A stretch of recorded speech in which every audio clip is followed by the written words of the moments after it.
Well, I left Ontario this morning at a little after 7, but as it happens, sometimes we get stuck in the QEW traffic. The parking lot, as I'm sure most of the people down that way call it. It wasn't too bad, but it was enough to slow us down. I was hoping to make up a little time. I was going to go to Northfield. What I didn't do, because I had originally planned to leave Tuesday after Ollie's game, but my parents are there, and Ollie played good yesterday, and I didn't want to rush out of there. I said, I'm going to leave Wednesday morning. But what didn't register right away with me was that I didn't have any driving suits with me. Now, I have some in Ontario, but the one I have is a heavier fabric kind of mud suit. Not great for the rain, which is coming in Pennsylvania. And also, it's a little heavier, so there's always that chance I'll have a stroke. It's going to be hot, I can tell you that. But I didn't get away early enough, and I didn't catch a traffic jam, so I had to make do with the suits I had at the house. I wasn't going down to Mohawk to see if they had one there, so I took the heavier mud suit and a summer suit in case it doesn't rain, and that'll be that. Now, I will tell you right now, I'm not going to Northfield tonight. There is the expectation of a rainstorm of biblical portion at Northfield tonight. When you start seeing 6 and 5 millimeters, 90% chance, oh my goodness, that's a lot of rain. And quite frankly, I do. Many of you have noticed we just closed April yesterday between the open house and moving houses. Yes, John and Nishant were not ready to take on the bookwork just yet, so Amy's left piecing everything together. I know a lot of people saying, is Wendy coming back? When's Wendy coming back? Listen, Wendy had to step away for some personal issues. We all have those. If she comes back, great. If she doesn't, then we're going to have to pivot in another direction. But for right now, we're going to have to scratch and claw our way through the May books and get those done for you. And although I don't play a huge role, I can help Amy input that stuff tonight, so it won't be like I'm sitting home watching the races with popcorn in front of me. I'm going to move from work that, the good news is Purple People Eater's racing great. Prince Sharma's racing great. Sweeney has been good. 7-hole with him, though, which sucks. It's not like these horses are foreign to the people that are going to be driving or a concern. All these horses are doing their work well, so I expect they'll do their work well tonight without me.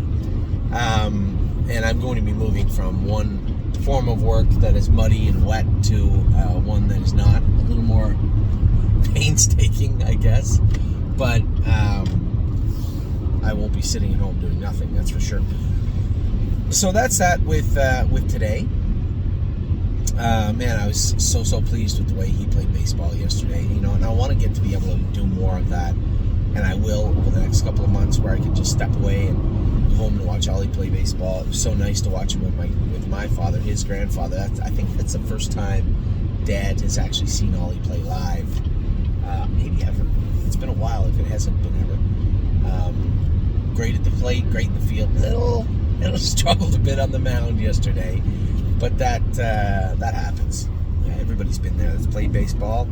The best, the good, the bad. Everybody struggled a little bit at the mound. So, but that's a great thing about baseball, is that one, you can help your team out at the plate, which he did, and two, it's humbling, right? It continues to make you understand that no matter how good you are from day to day, you're going to have bad days.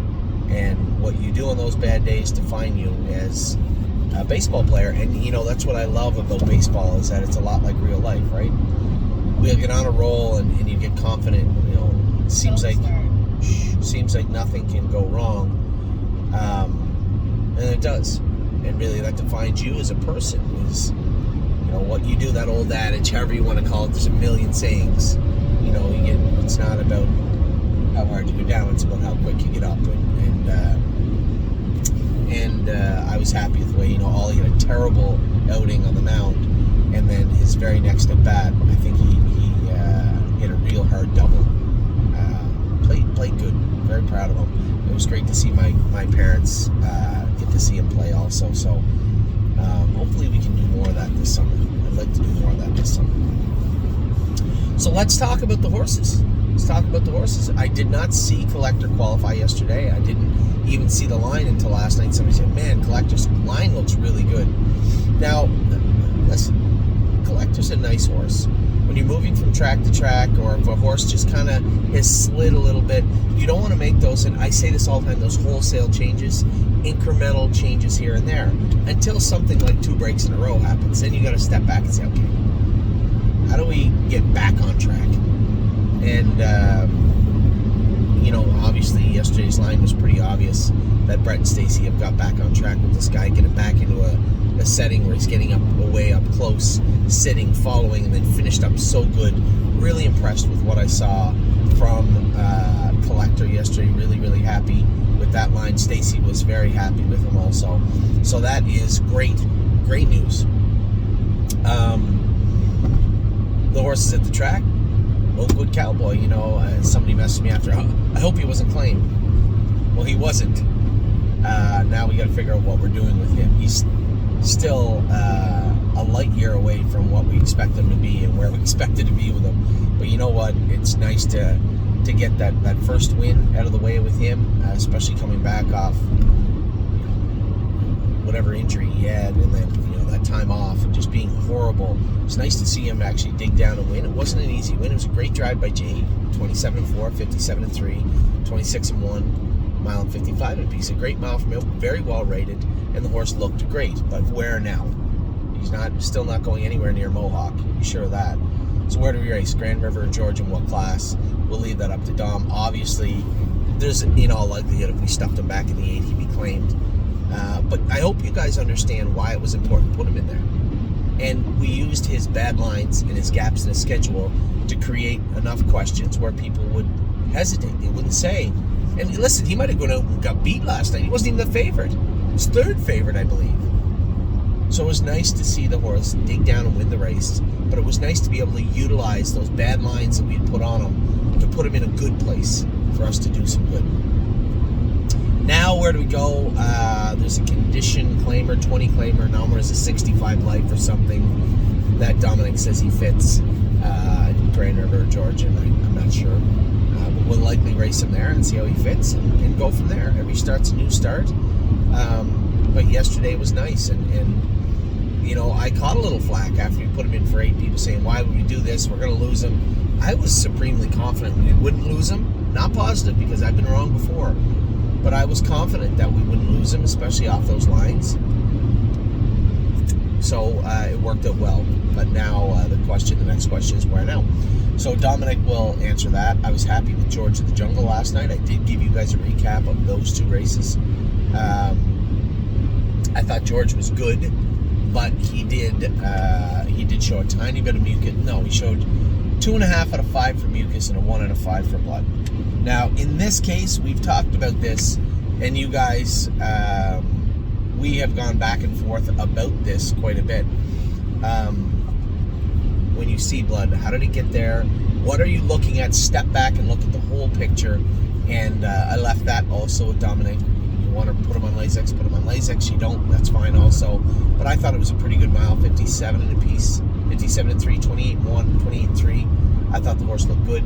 And then a much, much better race from Lonely Lakewood. Now, it's unfortunate that he has to trot in 56 to hang a 3rd up in the non-winners of 2. But that's the way it is right now. And as I said to Eric, I know Eric he takes pride in his work. And the horse is trotting good and looks good. So Eric wanted to maybe race him once more down there. And I don't necessarily have a problem with that. One, we couldn't get him out of there this week. I was trying to, and it just, all the shipping was full. What is this guy doing? Like, this little car. Yeah, it doesn't matter. The lane was clearly ending, and he cut off a transport truck. It's not smart. Anyway, I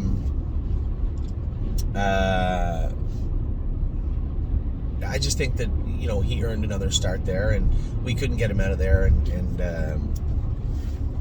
if we had a slam dunk somewhere for him, fine. Somebody said, what about the Stallion Series? Well, we could have, right? But the Stallion Series, also, the Stallion Series is drawn for Saturday.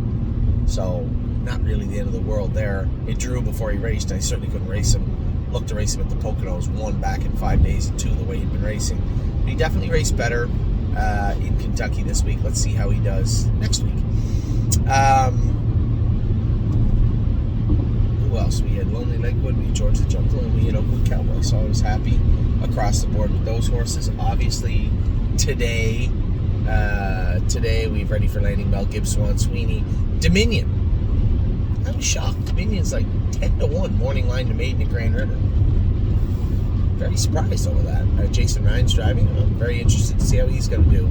This is opening night at Grand River Raceway, the first time ever on a 5/8 mile track at Grand River. So that will be cool. I can't wait to see what happens there.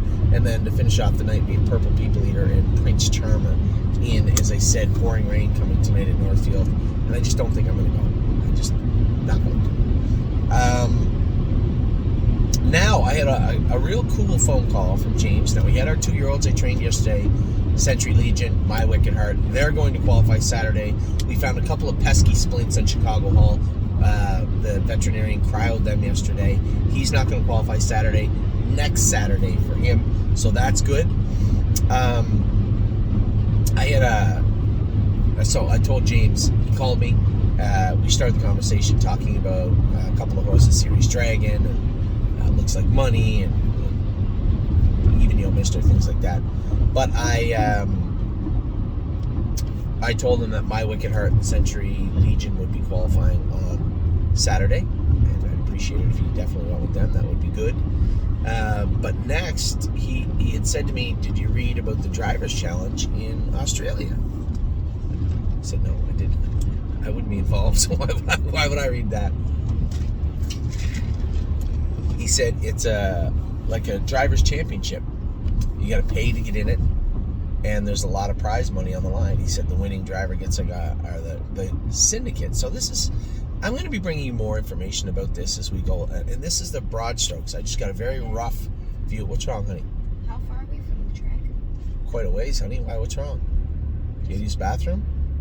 We will in Erie, okay? Erie's 30 miles ahead. We'll stop in Erie, okay? 46. I know, but we'll stop in Erie, okay? James had said that there's a driving championship February in Australia. The way they're setting it up is syndicates. Now, they take syndication very seriously in Australia. Syndicates can buy a spot, pick their driver, and their driver is going to race for them. And now, I don't know if this is an international thing. It's not a regional, so it's not just Australia. There is a $20,000 entry fee for the syndication, and then you pick your driver. So the way it is being, the way I believe it looks to me anyway, is that we would have to buy a spot in this syndication World Series, let's call it. They're not calling it that, but let's call it that. Buy a spot in that syndication race, pick our driver, and have him drive over there. The driver can make money per race. There's 20 races over 2 days at Albion Park. I raced, I believe, at Albion Park. If I didn't, I was there. Really nice racetrack. I don't think I drove there. It was just a really, really nice track. The driver will drive there and accumulate money and points in the winning syndication. I think it's $100,000, if I'm not mistaken. Now, I'm assuming that's 20,000 Australian. That's important because it's actually about 14 US, if that's the case. I thought it was really cool. Now, as I said to James, I said, "Well, do you know any drivers?" And what else I said to James was, "Listen, if we send you over there, the $20,000 is not the problem. The problem is sending you there and keeping you there for a week, right? Airfare is not cheap to Australia. Housing is not cheap. So we'd have to work it out. And again, there's no point emailing me asking me more. I know there's probably some people that have read the link or will go in and read the link. There's still, it seems like they're just kind of putting it out there right now. I will read up on it a little more and then see what we're going to do. I will reach out to the people that are putting it on in Australia, and we will see if it's something that would be cool for us. I guess, now that I say it out loud, it could be a wonderful time for a lot of people. I know the last time I went to Australia, a couple of our clients also went. Yeah, that was when you had to wear polka dots. I did. I wore polka dots because over there, Ollie, you don't get... you don't wear the trainer's colors. No, the owner's colors. the owner's colors. You have to wear the owner's colors. That's why our drivers wore the stable colors over there when they were racing also. There's no drivers that have their colors. You have to wear the owner's colors, which was foreign because I had all one-piece suits when I went over there, right? So I had to wear this coat, just this kind of coat thing over top, which was the owner's colors. So it could be a lot of fun. It could be a wonderful trip for all of us. It could be a chance to get away, or if nothing else, it could be an interesting advertising piece for the stable. So a lot going on with that. Not yet, just in the fledgling stages. James had reached out to see if it was something that we'd be interested in doing. It sounded pretty cool, so I thought I would at least start to lay the foundation of that and reach out to a number of our clients and say, hey, this is something we might do moving forward. So with that, I'm going to continue to be off to Pennsylvania. As I said, it was great to catch up with my folks at the open house. Even the rain couldn't. It's so weird because we've been doing this for long enough now, but every time I see the smiles on people's face and the enjoyment from being around the horses and in the barn, it's just so uplifting, and it's so surprising to me every time. I don't know why. And it was just so great to get out and socialize with everybody at the open house. I hope everybody had a great time. Even the rain, as I said, couldn't hamper it.